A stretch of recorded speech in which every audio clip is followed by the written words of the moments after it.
Good afternoon, Dr. Garth. Welcome. Thank you for sitting and talking to us today. Thank you for having me.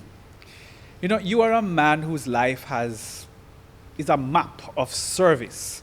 The pulpit at Hope Gospel Assembly, you have served on a national scale as president of the Associated Gospel Assembly, vice president also, and you have served the Jamaica Evangelical Association as well.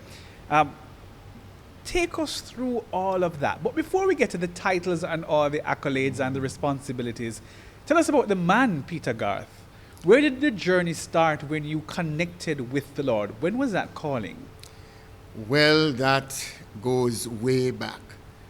I was just about 16 years of age, and I was a member of the Roman Catholic Church. In other words, deeper than just a member. I became what is known as an aspirant, meaning that you go through some training, and then after that, if you so desire, you go to St. Michael's Seminary to become a priest. So you were on your way to becoming a priest at that time? Okay. I was an aspirant. And the situation is that from a very tender age, whatever I went into it fully. And there I was. My priest was very evangelical. In fact, he was the one who had the first baptism by immersion at David Vernon's pool in Harborview. And I remember a joke that we had. He was so evangelical and having evangelistic meetings that the then Archbishop said that if he didn't pull up his socks, he would send him to Spanish Town to jump poco. And we laughed about that. But he is a real remarkable human being, and he had a crusade. And I heard my aunt, Glenn Archer's mom, Mrs. Archer, she was invited and she was outside and she was explaining to a lot of young persons around. And my cousin and I, we stood up and we listened, and she was saying that she wanted us to understand how simple salvation is. At the end of the service, a guest speaker was there, I think from Trinidad, and we knelt down and we prayed and we did what my aunt said, Mrs. Archer. And we were there praying for a long while. We didn't understand that we were actually saved because we prayed the prayer of confession as she said. And then after that, at that time, we used to operate in a discotheque called Big Six. And I remember going one night and I went outside and I had the little New Testament in my back pocket. And I said to my cousin at the end of the evening, you know, I feel uncomfortable. Nobody told me about these kind of parties and so forth. I just felt uncomfortable. And we stopped going to the parties and all of that. And what age was that? I was 16. Long and short of that, after that, I was invited to Grace Gospel Hall in Harborview, the Church of the Firstborn, my first denomination. I have a wonderful relationship with them today, and I made the decision. My family felt that we had disgraced the family because we left Mother Church. And in fact, I was 22 of us, I think. 22 persons were baptized, and I was the only one without having one person, one relative of mine, apart from my cousin who was also baptized. It was a lonely, lonely experience, but it taught us to pray. In fact, I asked about an all-night prayer meeting, and the minister wisely said, yes, it's okay, but he asked some senior brethren to stay with us the Friday night before the Sunday. And the rest is history. We continued and did exploits for the Lord. We had an evangelist that came from overseas, and I thought that my duty was just to help the church and to provide funding for this and that and for conventions and so forth, because I was working at Grace Kennedy. And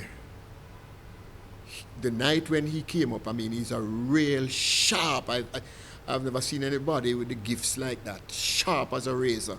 And when he reached to me, he, was put on the olive oil, and he said to me, you are called to the ministry. You're going to preach all over the world. So he said, and I smiled and came out of the line. And the remarkable thing, he sent me a letter, right? And it's shocking because I said to myself, how can he know this? He said, by the time you get this letter, you will be accepted in the seminary. I mean, people were afraid of him. When it came to the end of the service and people were looking, it was amazing because everybody was a little afraid.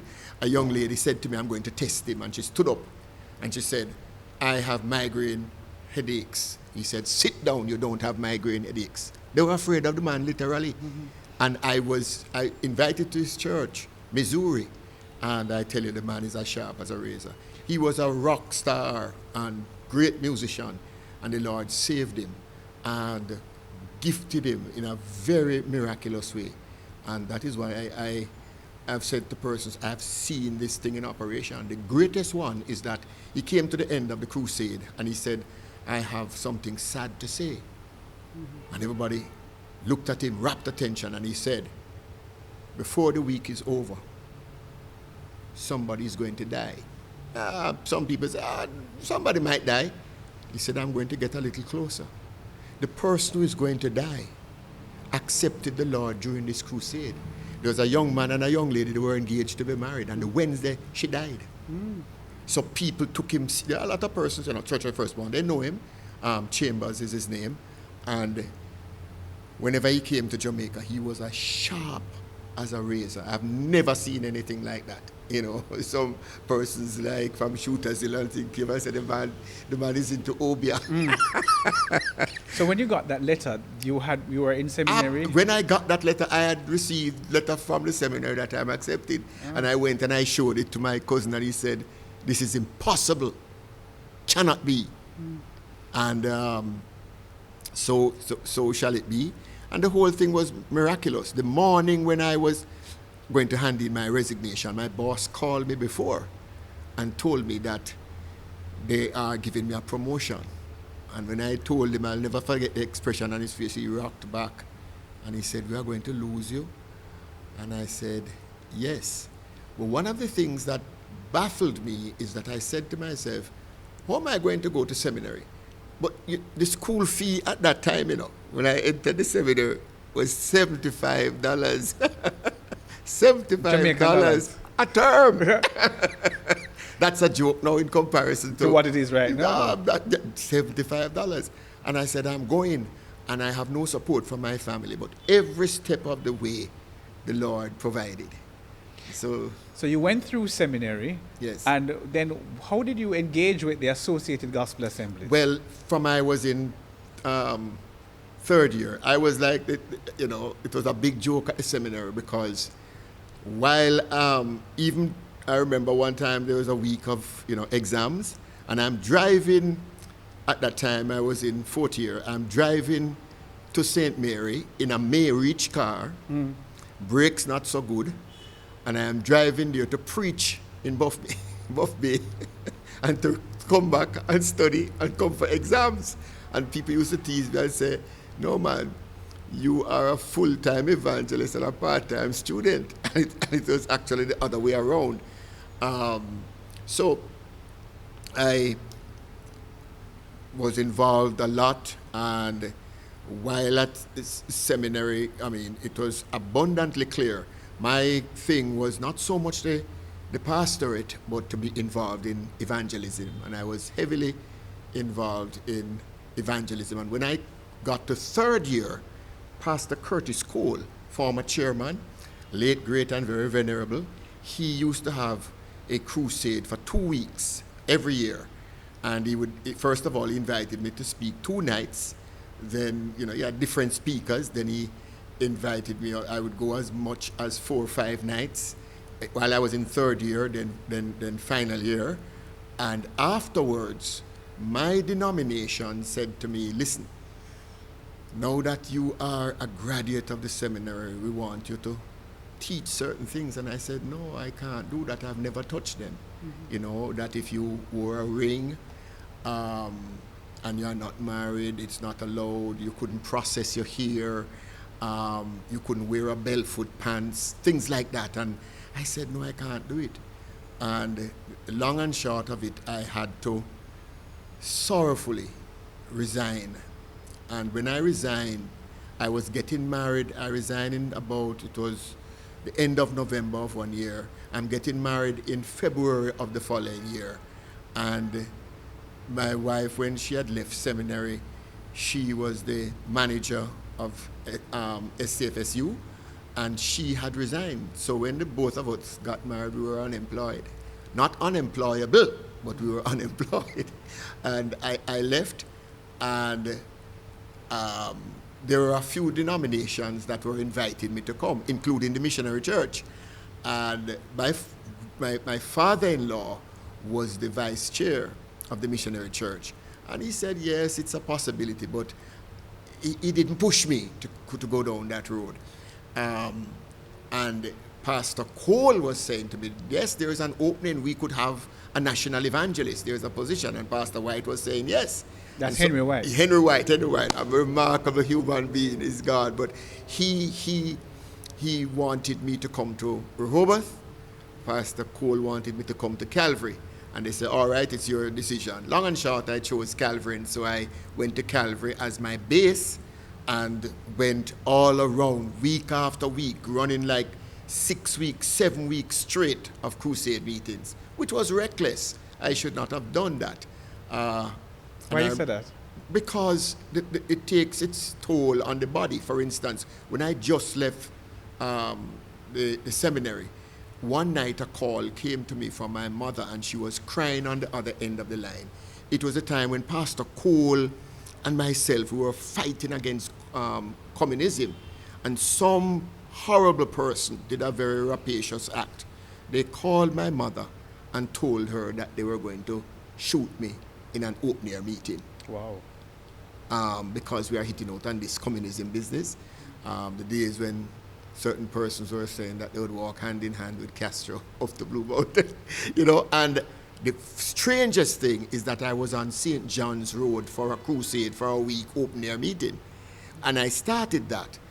I think week number 6, I was at Bethel, and one of our elders... That's Bethel Gospel Assembly? Bethel Gospel now invited me.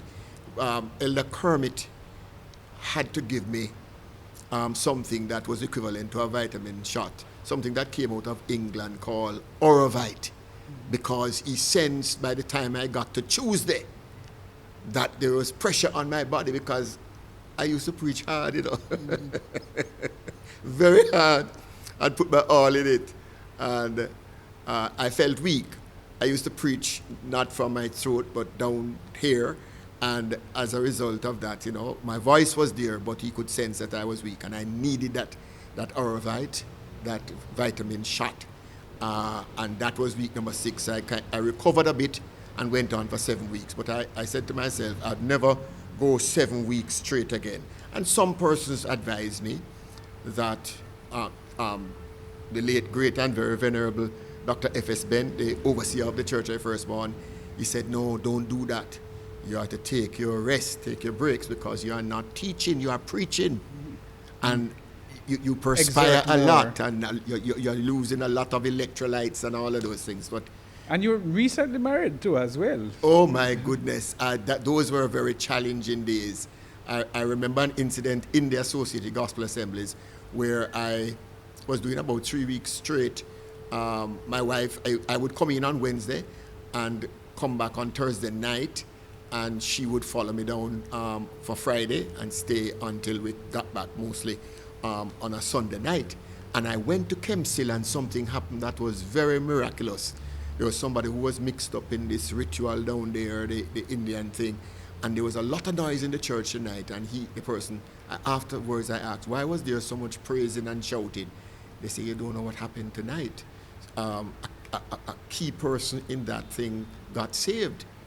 And it was my first crusade at Kempsey, and the Lord worked wonders. And the Thursday, that same night, they fished out the key, used to live at Barbican Terrace, and they broke into our house, and my wife woke up with a man over her with a knife. My sister-in-law was in the other room because she was staying with us while she was doing law at university. A serious experience. And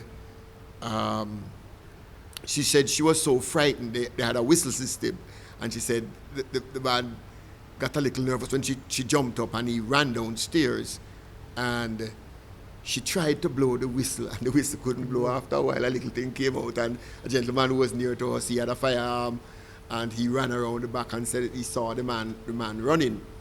But she came down the Friday morning, didn't go to work, came down the Friday morning and stayed. But we've had a lot of experiences and going away a lot. And my wife had to put up with such inconveniences for the sake of the ministry. But those were exciting days. And I went across the AGA, crusade after crusade, doing a lot of things. And got good advice from Henry White and Pastor Curtis Cole. I'm glad you mentioned those persons. Now, how influential were those men? You know, they started the association, they're at the foundation of things. How influential were they to you sticking around, and eventually, you know, becoming in the leadership role? Well, both of them pushed me. I remember one meeting, we were at a JAE meeting, Jamaica Evangelical Association, then Jamaica Evangelical Alliance now, and somebody nominated me to become the president. And I said, I beg to decline. And boy, Pastor Henry White was distraught. He said, no, man, you don't know what you're doing. I said, no, I'm not ready for that as yet. I'm not going to take it. And he left that meeting very, very sad. You know, I remember Curtis Cole saying, you know, if you don't feel led to take it on, don't take it on. But Pastor White was very instrumental. And I tell you this, one thing I can say about Pastor Henry White and Pastor Curtis Cole, both of them had a heart for pastors. Henry White looked out for the pastors, and he was very concerned about pastors. And I learned a lot. There are some mentors, and most of them have gone on now, the James Douglas, Cleve Grant, Curtis Cole, Henry White. Those were really good mentors, you know, and F.S. Bent and Alan Jackson. You don't get that kind of advice in school. I mean, a reservoir, and I used to sit at their feet and learn from them. But they influenced me, and I remember when very venerable Albert T. Karam, Pastor Karam, was here at Hope, and he said, why don't you come and help us? Why don't you shift and put your base here and help? And I came here for a short while, and he said to me, you know, you could be the pastor and do evangelism.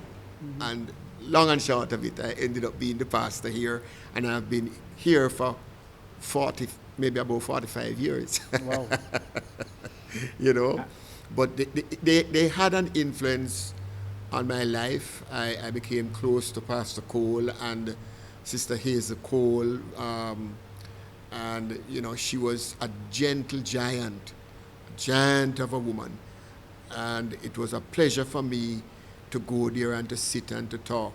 Pastor Cole had a lot of wisdom and a lot of fervor, and he used to bring in speakers. You know, he'd only speak now and again, but he always wanted to bring in speakers, and he had a passion for evangelism. But I just won't forget my travels around the island with Pastor Henry White as we went visiting the churches, and more I, under his mentorship, was getting involved, and you know, he was happy when I became a pastor. He told me, Pastor White told me not to decline if I am elected to serve on the board. I remember when I wanted Pastor Llewellyn, who is the now president. It's Kevin Llewellyn. Kevin Llewellyn, he was in his job, and I wanted him to, I saw something in him, and I wanted him to take over, to leave his job and to come. And we, Pastor Karam and myself, convinced him to actually do that. And he became my assistant pastor. At the time, there was a lot of opposition that you don't want to have assistant pastors in the AGA.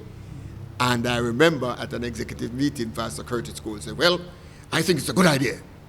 And I think nothing is wrong with having an assistant pastor. And we got it through because he was chairman at the time. And people respected him. And Pastor Llewellyn became my assistant pastor. And strange enough, he will tell you, when Michael Bell was going to leave Emmanuel, I looked at him and I said, okay, we're going to split now, and I give you the choice. Do you want Hope or Emmanuel? Which one? Your choice. And he said, I said, Hope. He said, no, Baba. You know, as the case is, he said, no, Baba, I would prefer Emmanuel. You know, Hope had a lot of challenges, you know, at the time. And he chose to go to Emmanuel, and the rest is history. He has done a good job there, and he's now our president, and I'm very, very happy and very proud that he is our president. Yes, sir. Now, walk us through those early years of the Associated Gospel Assemblies. You know, it was very formative. Yes. You said you went around to the different churches and that sort of thing. Looking back at that time and in your mind's eye, looking now, how do the two time periods compare?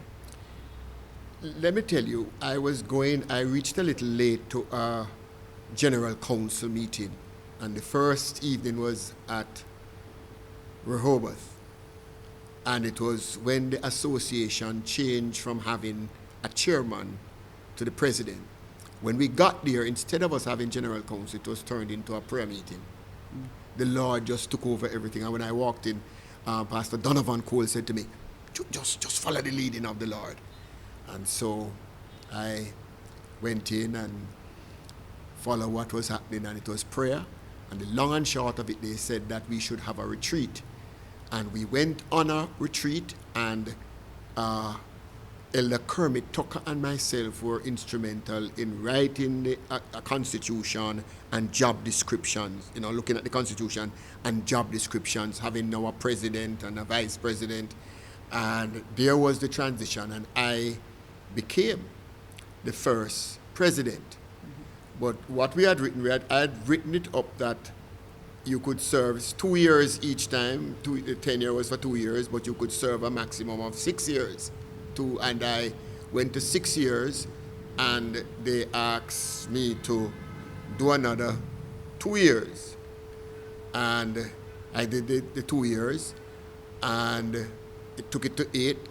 General Council changed it, and they had another election, and they said, there's no one who is going to go up against you, so you have to go back for 2 years. And I said, no, I will go back for 1 year, and in that 1 year we find somebody. Right. So I went for 1 year, it made it 9 years. And then they got a president, and I came back for another 6 years afterwards, you know, the maximum. And they have changed it now, having president-elect and all of that. But those are exciting years, seeing what goes on in the association. There's one thing, I don't see it as a part of our history, but if you look back on the records, I emphasized as president evangelism. And there's a lot of talk. People are trying to get rid of crusade evangelism, and they want to talk about discipleship. Yes, discipleship comes after, as Billy Graham said when in an interview, he said, I don't believe in mass evangelism. I believe in personal evangelism on a mass scale. And I see the value of crusade evangelism. I listened to the head of the Seventh-day Adventists, and he was asked, and he said, we are in over 180 countries of the world, and wherever they permit a crusade, we have these tent meetings all over the world. And our growth is as a result of these tent meetings. We don't do it as how they do it. They invest. There's no lean night, and they have a crusade for 1 month, sometimes pressing it to 2 months based on what is happening. And they baptize 300, 400 persons at the end, and their growth is that way. We have crusades and we don't invest. You check in the Associated Gospel Assemblies. What is the budget for crusade evangelism? One of our elders from Linders in the past, he operated a bus company. And the Adventists came to him and said to him one day, we are in a problem. We don't have enough funding for transportation. And he said, what are you talking about? He said, what can you do over a 2-week period for $750,000, transportation alone? They invest in it, and it has caused them to grow. So I believe we should take a second look at crusade evangelism. In AGA, the record shows I emphasize evangelism, and we don't hear a lot about it. But 1 year, check the records, 500 and odd persons came into AGA in 1 year through crusade evangelism. The record is there. And another year, there was a significant amount, I think slightly over 300. It's in the books, it's in the records. We had this thing where we put churches together in groups, and we went to Salt River. The great unfortunate thing is that the follow-up wasn't done, but it was a week. I remember the final night of the crusade meetings that somebody said to me from the community, we have never had a political meeting here this big. The place was just filled to capacity, buses, cars. We organized it, got together in groups. So 4 churches would rent buses and come down. We need to go back to those days. What caused the shift? What caused the departure from something like that? I think evangelism was a little de-emphasized. Crusade evangelism was a little de-emphasized after a while in the Associated Gospel Assemblies. And I think, rightly so, because it was not yielding the fruit. But it was not yielding the fruit because enough money was not invested in crusade evangelism. We went into an area called Sawyers recently, and the disaster, Melissa, and we took a lot of food and so forth, and we got a clarion call from them.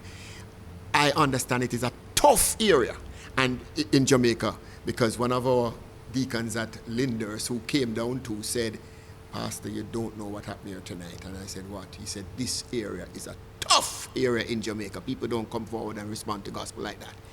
And we took another truckload of food, and we rented a bus, we rented a truck to carry the food and all that.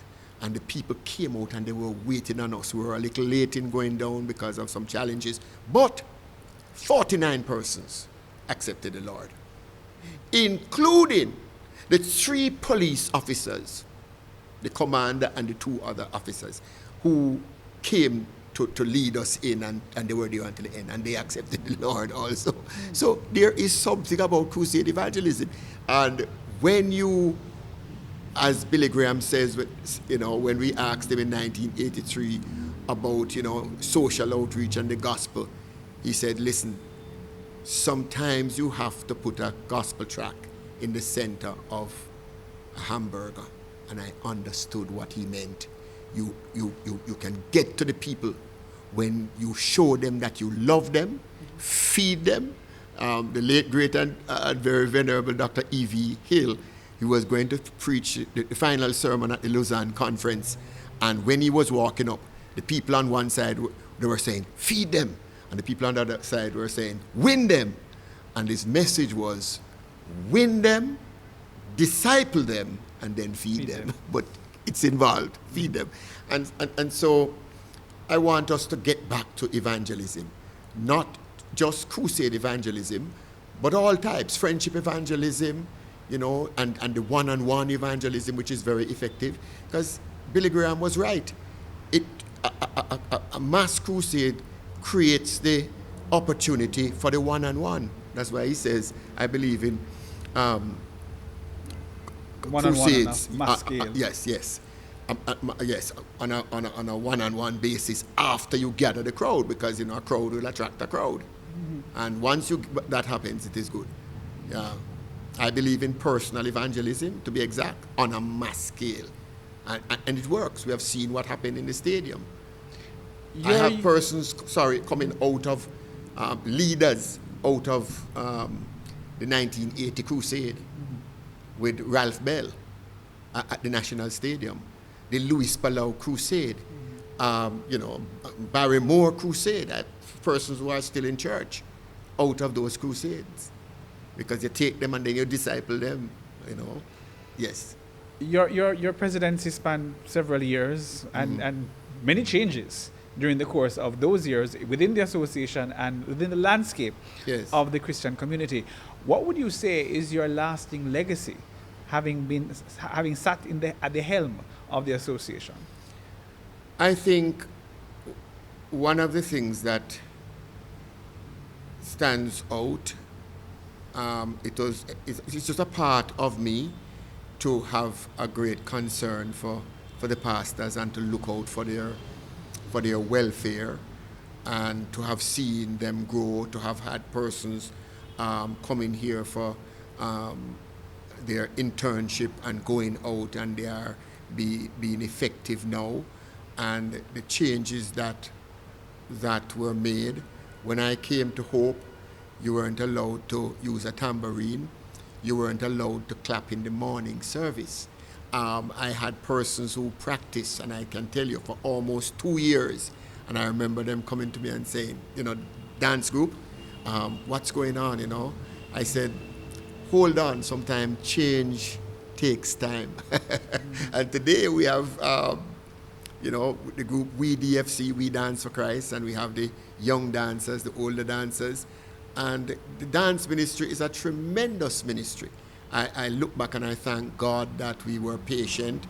And when I look at what goes on today, I am very grateful. Associated Gospel Assemblies has come a far way. I think the change, people, we used to have, sad to say, a lot of our executive meetings then were just another talk shop. But when you had persons and you were given a portfolio, you had to come and you had to report on it. Mm-hmm. And I think that's a marvelous thing. One of the things I want to see for the future for the AGA, and I say this without any reservations or embellishment, is that I want to see AGA establishing an official relief and development department. And I'm talking about for disasters, because it is critical. And one of the things that happen, and I've been saying it, is that if you don't have an established thing, we have something now, but the person doesn't sit on the executive board. It's a critical position. And I tell you, that person, what people don't perhaps understand fully what is involved in disaster and relief. Look at the Adventists with ADRA. They have a separate thing, and people give. I faced some challenges, and I had to go through my local church, because I told them that we have an established thing. And that is how we got millions of dollars, because the people don't want to go into a thing that is not established. Mm-hmm. And so millions of dollars pass through us, and we are doing tremendous things. And the latest is that we are actually giving workers through Deloitte and Touche a stipend for the next 6 months because they are out of a job. Some persons, they say that the hotel will not reopen until next November. Mm-hmm. And they, for the next 6 months, will be getting a stipend. It happened because we have established a department, a relief department, and that is how people respond. There's something that I will announce shortly that is going to happen. A group, because we are established, right, they go up to a maximum of 4 years, be coming into this country to do what? To repair houses at their expense. And an organization, we are to meet soon, an organization is going to fund the materials to do that. That is going to be a feather in the cap of the Associated Gospel Assemblies. And that is why I say I long for them to come alive and do what is necessary. As you mentioned coming alive, it has been said that you have other associations that are more vocal, are more visible. Why is the AGA not vocal? Why is the AGA not more visible on the national scale? I think that one of the things is that we have not established something where they have who will be the spokesperson for the Associated Gospel Assemblies on national issues. But they need to have that, because there are a lot of national issues that are not addressed, and I think that we should. Sometimes we say that we are a part of the Evangelical Alliance and ultimately a part of the Jamaica umbrella groups of churches, which are doing a lot and speaking up and speaking out. But I think as a denomination, it is important. So even if the Evangelical Alliance speaks that one of the members at AGA should speak, and we are a part of the founding fathers. Henry White was there on the veranda of Dr. Kennedy when the thought came up to start the Evangelical Alliance. So, I really look forward to seeing that established where we can have a voice out there. I have spoken, and sometimes the media houses choose to say the Evangelical Alliance rather than the Associated Gospel Assemblies. Because the Associated Gospel Assemblies is related to the Alliance. Yes, Alliance. But I can tell you something. In the Jamaica Handbook, that it has been updated, but we carried the flagship, and I had a lot of interviews, and we were in the Handbook of Jamaica as one of the leading evangelical denominations. Yes, Associated Gospel Assemblies. I think we need more visibility. And to get that visibility, we have to begin to speak. And people will, because something happens and they begin to call around. So they call me, they call some other leaders and so forth. I want the time to come when they call AGA, who is the president. And the president must be able to represent and speak and defend it. And what they can do, which is done, several committees that I serve on, we have persons who are designated to speak, to go to media if media calls. That is it, But I think that there is a bright future. I want to see some younger ones coming up, in the leadership, and I want to see less persons declining. I'm glad you went there, because that's where I was going next. The future of the AGA. Yes. Many have said that we're basically stagnant at the moment. We're not seeing the level of growth that we had back in the day. Yes. Your outlook, your recommendation going forward for the current crop and for the upcoming crop of leadership, for the consistency and the longevity of the AGA? I think that there are some things in train that the executive board is doing and they have sought to do. One of the things that we have to do is to make sure that our pastors continue to be trained. In a lot of the professions these days, including medical doctors, they have to do something, if it is even a computer course, to be certified. Yes. And I think that we need to continue to train our pastors, and we have to be more proactive and relevant, and be establishing ourselves. There's a need now to conserve. I don't think we should look at establishing more churches now, but to look at where we're at and develop where we're at. I see a trend where, generally speaking, not only AGA, people are not wanting to go into ministry because they are saying that they can't survive. But the same God who operated years ago is the same God who is operating now. Mm-hmm. And as a result of that, when you have to be bivocational, I think it affects the church. I wonder to myself, and people know this, that the opportunities that have come my way, some of the paid things the government offered me, there are 3 big positions that they offered me and I didn't take it. In consulting with my family, they felt that, I'm a man who speak out and it might take up too much of my time. I think there was only one of them that I was considering, and it is kind of on hold now because I think I could make a difference there. But for us as we go forward, we need to see that our pastors receive training and pay for them to go to seminars. They have a training thing going on, and I was saying it is a pity that the Associated Gospel Assemblies didn't find the money to actually make it a certified, accredited course, because it's the ETTA is very recognized now, And when persons want to do a degree, they get off time. I really wanted to see that level. But the books are expensive. But I feel somehow it should be thrown out. And I would certainly support something like that. We are in the process right now of, as you recognized when you came in, of completing. We're about 80% of the building that we have to the back there. It's called the Community Life Impact Center. It is going to be a flagship for the AGA because it is a community project. We tore down what was around there to build this center for computers, a computer room for several things, skills training.